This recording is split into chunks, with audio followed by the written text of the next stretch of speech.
Hi, my name is Ecem. Today, my friend Ayça and I will be doing a presentation. Uh, I will talk about post-colonial Africa and North America, teaching and testing global Englishes, and Ayça will talk about standards across channels, sub-varieties of English, Singlish. Let's get started with post-colonial Africa and North America. So English in the US. Basically, there's an increasing number of non-native English speakers. For example, in 1990s, there were 31 million Africans. In early 2000s, 34.5 million Africans, and 2010s, 39 million Africans. And this is all same for the other minority groups as well, like Latin American, Asian, Aboriginal, First Nations. And white population doesn't increase at the same level as those minorities. So white population is basically 63.7% of the total US population. And English only movement, or US English or official English, this is basically a political movement that advocates for the use of English language in United States, government operations through the establishment of English as the one and only official language in the United States. And this is basically because of there are with significant numbers of African, Latin American, and Asian and indigenous groups. Those have fueled the English-only movement. Because there are so many people that doesn't speak English normally, they wanted everyone to speak English because they wanted to have everyone the same language and same cultures.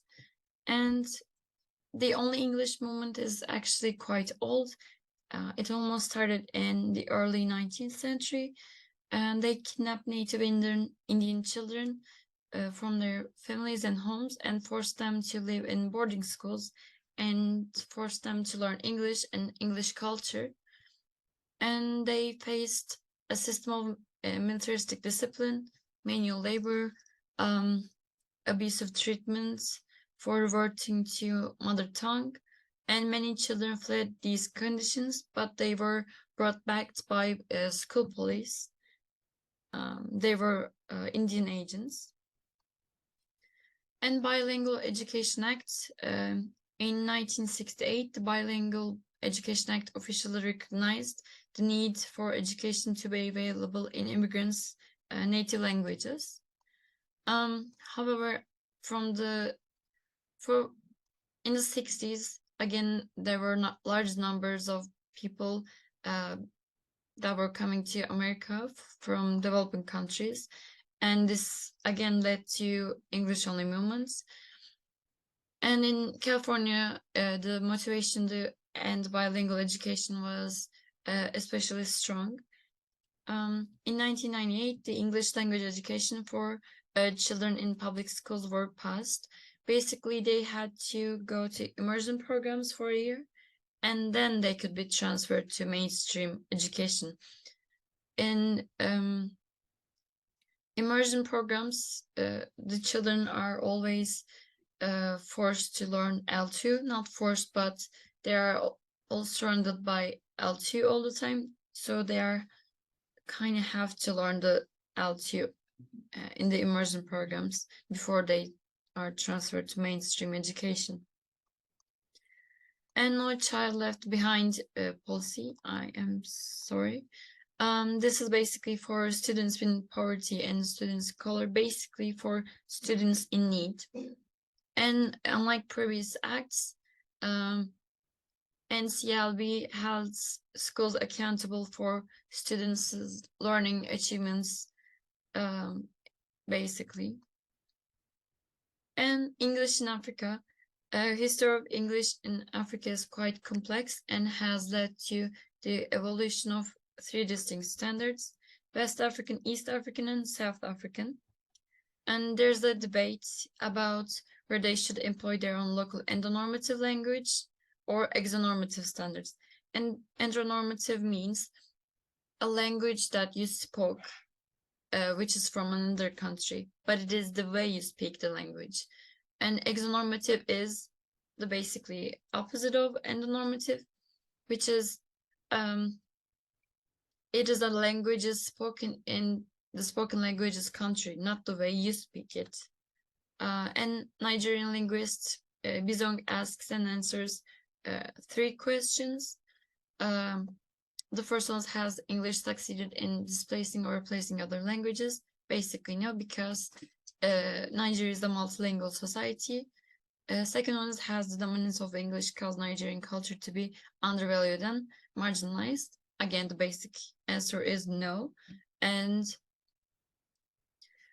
English language is only one of the number of cultures that function to shape the consciousness of Nigerian people.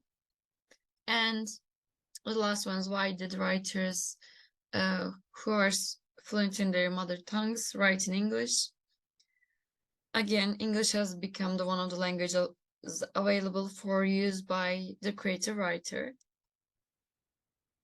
And teaching and testing global Englishes. Teaching English today, there's a belief that native speakers who are teachers are better than non-native speakers. And there are some different approaches to this.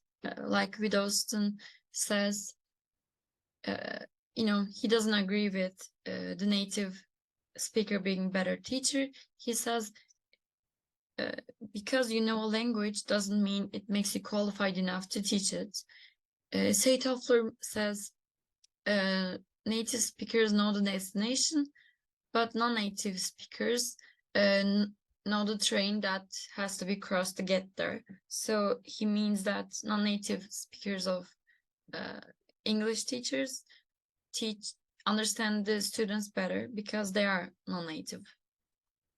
Kirkpatrick says, being native speaker is the only qualification that many teachers require. He says, knowing a language good enough is enough qualification. And Nair says, ELC and EFL, English as a second language and English as a foreign language, enterprise have created and perpetuated the image of the native speaker as the unquestionable authority of not just language ability, but also the expertise in its teaching. So there are some different approaches. And testing English today, the testing approach gives the impression that it evaluates not only proficiency, but also proximity to specific native speaker forms. So in the whole world, basically, testing English is almost the same. But currently, there are few indications that English testing embraces non-native speaker variation and innovation. The prevailing assumption in assessing proficiency is that the universal target is this set of norms for standard English accepted by highly educated native speakers in the inner circle countries, as noted by Lovenberg. Thank you for listening. Now, my friend Ayça will continue to do the presentation. Hello everyone, my name is Ayça, and starting from this section, I will take over the presentation. In this section, we are going to explore standard and non-standard English usage across various spoken and written channels, both traditional and electronic ways. When we are talking about standard English, the first channel that comes into our mind is actually written channel, but it also includes spoken form. And Baron made a work on this issue, and he just mentioned 3 different approaches. They're like the opposition view, the continuum view, and the last one is the crossover view. Let's take a deeper look at these views. The opposition view basically shows the distinct differences between writing and speech. Writing is objective, speech is interpersonal or subjective. Writing is a monologue, speech is a dialogue. We all know dialogue covers the conversation, and conversation just become between 2 individuals. And writing is durable, speech is ephemeral, and so on. And the continuum view remarks in real-world contexts and development processes of these channels. Start with the word processors. It's evolve in time, like telephones, and the last one is video phones or teleconferencing. And the last one is the crossover view. The crossover view highlights how the traditional notion of how linguistic messages are consumed, either through speech or writing, is evolving. So it's also remarked the real-world contexts. If I had to give example for the crossover view, a student who missed his lecture in university can find the record of lecture on the website of university or on the audiobooks. This process starts with the written texts, and then it's evolved to CD players, and the last one is audiobooks. Generally, audiobooks is using at recent times. And Leach, Douchar, and Hogenrath resolve the variances between the opposition and continuum approaches by referring to the concepts of typical speech and typical writing. Typical speech and typical writing created two features. They're like monitoring features and interaction features. These features related to dialogic nature of speech. It's more relevant with the receiver during speech. These features give a significant role and invite the again side to the conversation, actually. And here is a chart that shows the differences between speech and writing. Typical speech monitoring features. Typical speech includes monitoring features, but typical writing do not include the monitoring features. Typical speech also interaction features, and typical writing again do not include the interaction features because typical writing is more related to grammatical structures of English. And grammar of spoken English, British English. In this section, we have 4 points that we're gonna mention. They're like heads, on the other hand, left dislocation, tails, reinforcement, ellipsis, and word order. Heads are nouns or noun phrases that are brought to the front of a clause to identify them, and they are the most important part of the message. They are repeated with a pronoun in the clause that follows. And here is an example. Jamie normally you put him in his cot and is blah blah blah. Jamie is our head in this sentence. Tails aims to strengthen and emphasize the previous statement, and they let to serve an effective function by showing speaker's attitude. They do, I suppose, take up a lot of time. Don't take kids. Kids are our tails in the sentence. Ellipsis or omission means words that are necessary in written text but omitted during speech. So, which go unnoticed in speech, but would be required in written speech. Did he say anything?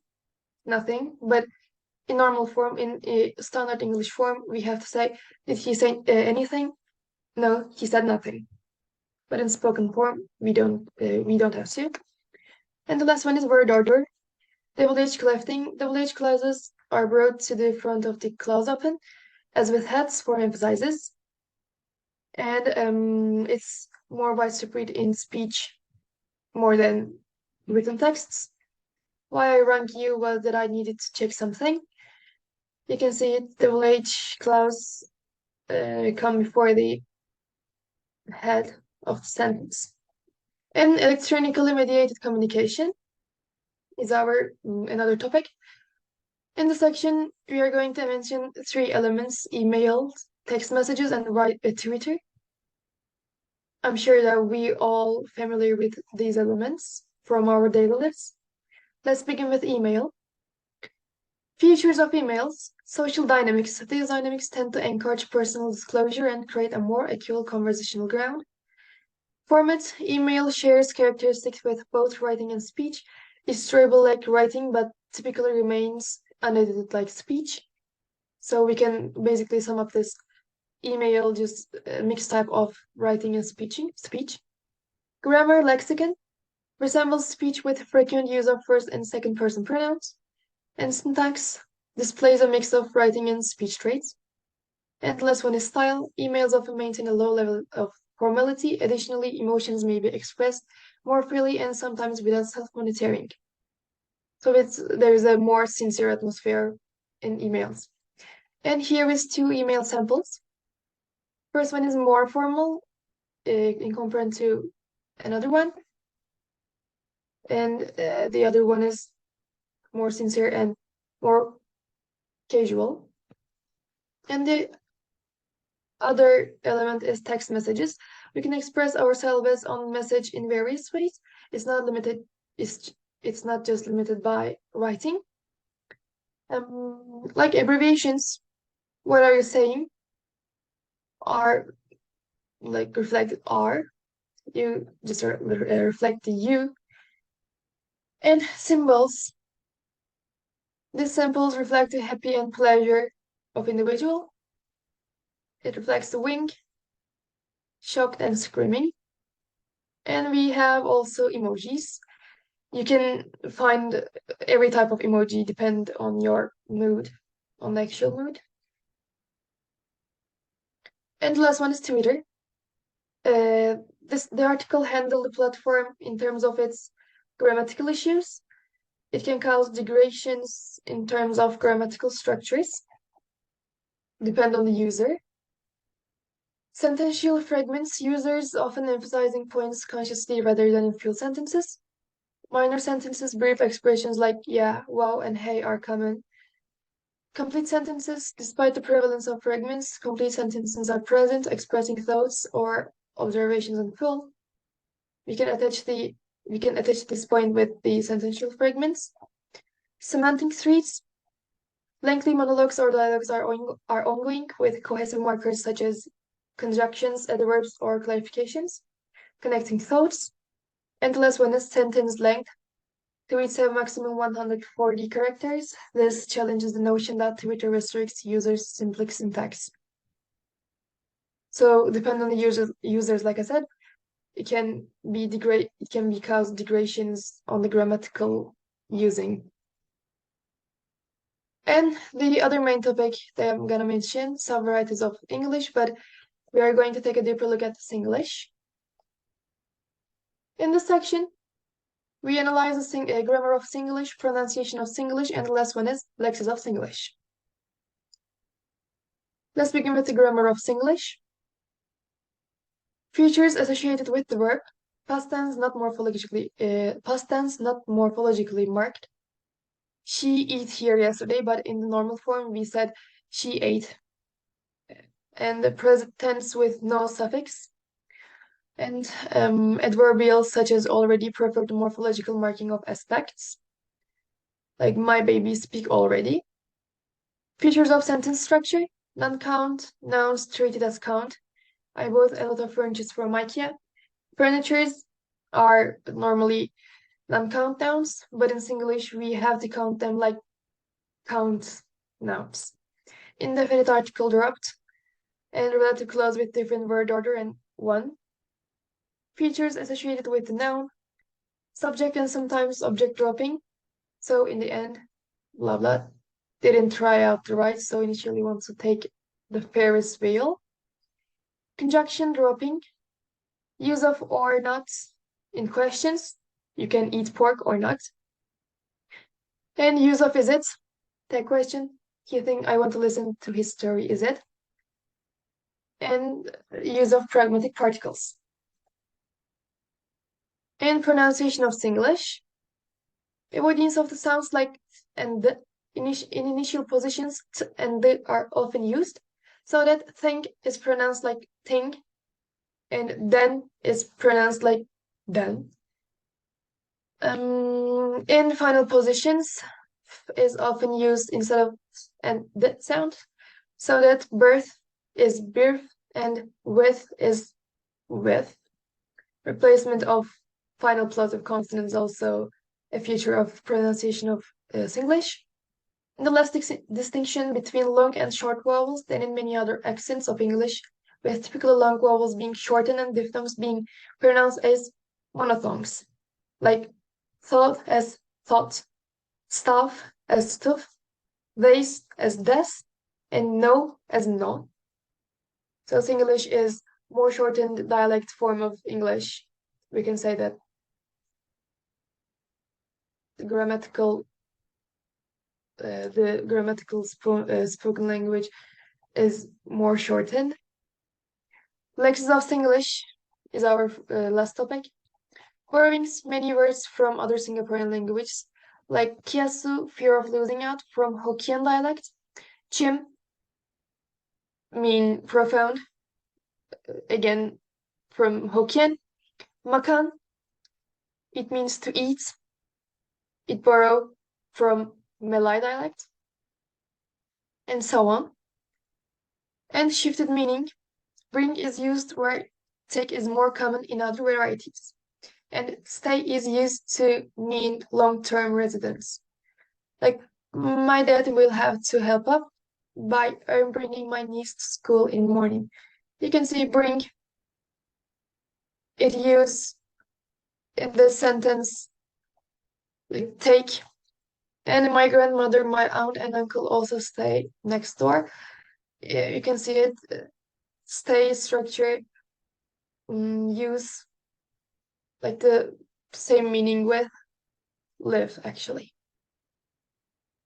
And this is the end of our presentation. Thanks for your attention and your listening.